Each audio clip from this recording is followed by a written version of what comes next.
everyone, my name is Miss Kim from the Sonoma County Library, and welcome to Book Read-Alouds at Home. Get comfortable and get ready to listen to a chapter book a week read out loud to you. Feel free to check out the ebook from our library website, sonomalibrary.org, so you can follow along, or just relax, close your eyes, and listen. Now, grab your pillow, grab your blanket, get comfortable. Cinder, Chapter 3.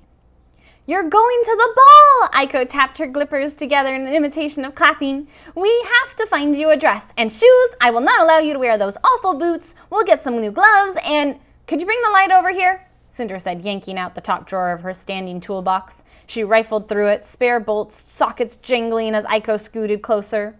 A wash of bluish light dispersed the dimness of the storage room. "Think of the food they'll have," said Aiko, "and the dresses and music." Cinder ignored her, selecting an assortment of varying tools and arranging them on Aiko's magnetic torso. "Oh, my stars! Think about Prince Kai! You could dance with Prince Kai!" This made Cinder pause and squint into Aiko's blinding light.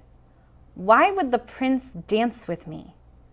Aiko's fan hummed as she sought an answer. "Because you won't have grease on your face this time!" Cinder fought down a chuckle. Android reasoning could be so simplistic. "I hate to break this to you, Aiko," she said, slamming the drawer and moving on to the next, "but I'm not going to the ball." Aiko's fan stopped momentarily, started up again. "I don't compute." "For starters, I just spent my life savings on a new foot. But even if I did have the money, why would I spend it on a dress or shoes or gloves? What a waste." "What else could you have spent it on?" "A complete set of wrenches? A toolbox with drawers that don't stick?" She slammed the second drawer with her shoulder to emphasize her point. "A down payment on my own apartment where I won't have to be an Audrey's servant anymore?" "Audrey wouldn't sign the release documents." Cinder opened the third drawer. "I know, it would cost a lot more than a silly dress anyways." She grabbed a ratchet and a handful of wrenches and set them on top of the toolbox. "Maybe I'd get skin grafting." "Your skin is fine." Cinder glanced at Aiko from the corner of her eye. "Oh, you meant your cyborg parts." Shutting the third drawer, Cinder grabbed her messenger bag from the work desk and shoveled the tools into it.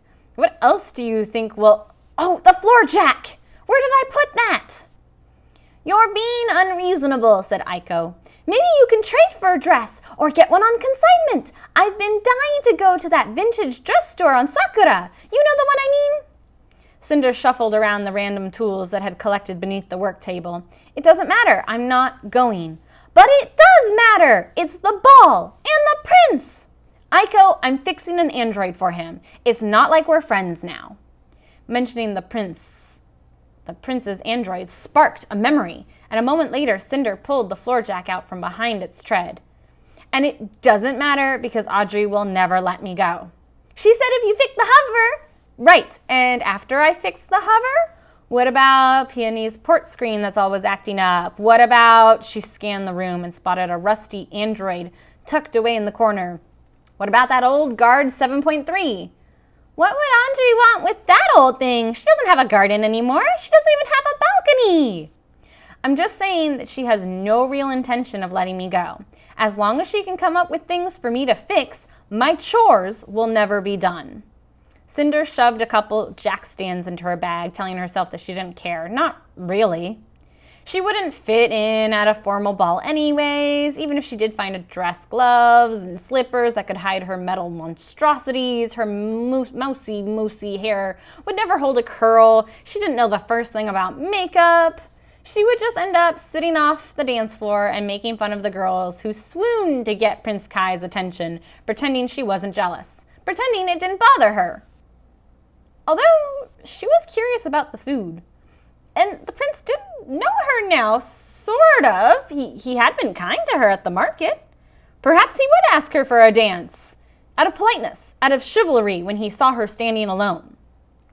The precarious fantasy crashed down around her as quickly as it had begun.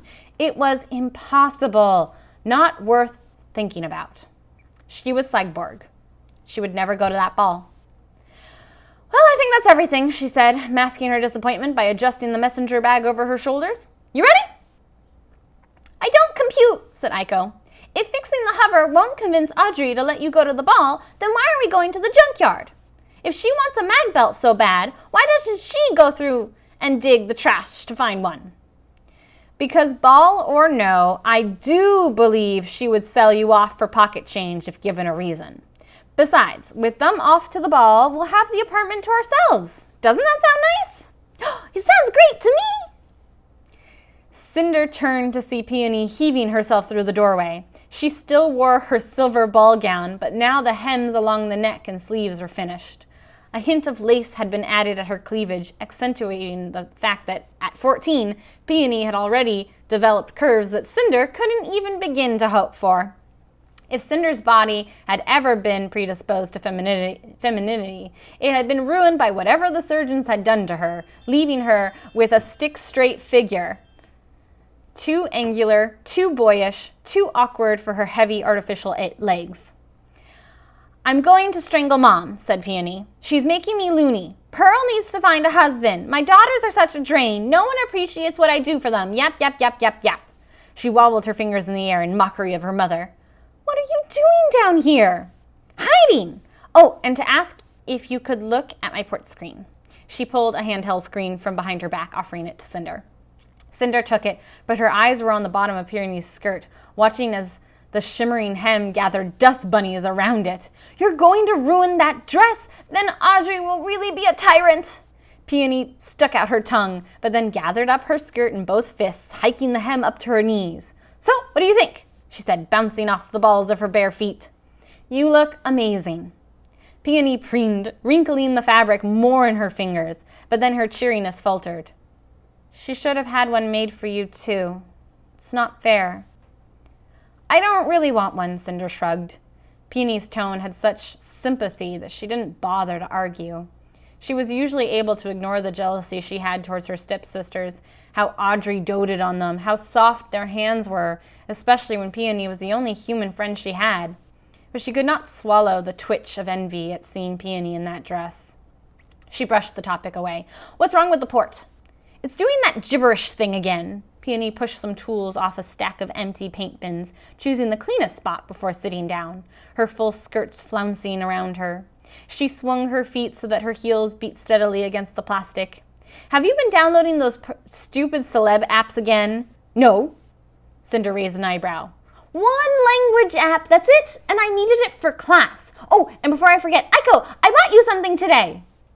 Aiko rolled to Peony's side as she pulled a velvet ribbon from her bodice, leftover trim from the seamstress. The light in the room brightened when Aiko saw it. Thank you, said the android as Peony tied the ribbon around her shiny wrist joint. It's lovely! Cinder set the port screen on the work desk next to Prince Kai's android. I'll look at it tomorrow. We're off to find a mag belt for Her Majesty. Oh, where are you going? The junkyard. It's going to be a bundle of fun, said Aiko, scanning the makeshift bracelet with her sensor again and again. Really? Can I come? Said Peony. Cinder laughed. She's kidding. Aiko's been practicing her sarcasm. I don't care. Anything's better than going back to that stuffy apartment. Peony fanned herself and absently leaned against a stack of metal shelving. Reaching out, Cinder pulled her back. Careful, your dress. Peony surveyed her dress and her skirt and the grime-covered shelves around and then waved Cinder's concern away. Really? Can I? Sounds exciting. It sounds dirty and stinky. How would you know that, said Cinder. You don't have scent receptors. I have a fantastic imagination. Smirking, Cinder half-shoved her stepsister towards the door. Fine, go get changed, but be quick. I have a story to tell you. End of chapter 3. Thank you everyone for joining me. Check back weekly for more read-alouds. We'll have new ones posted every week. And be sure to check out our website, sonomalibrary.org, for up-to-date resources and information.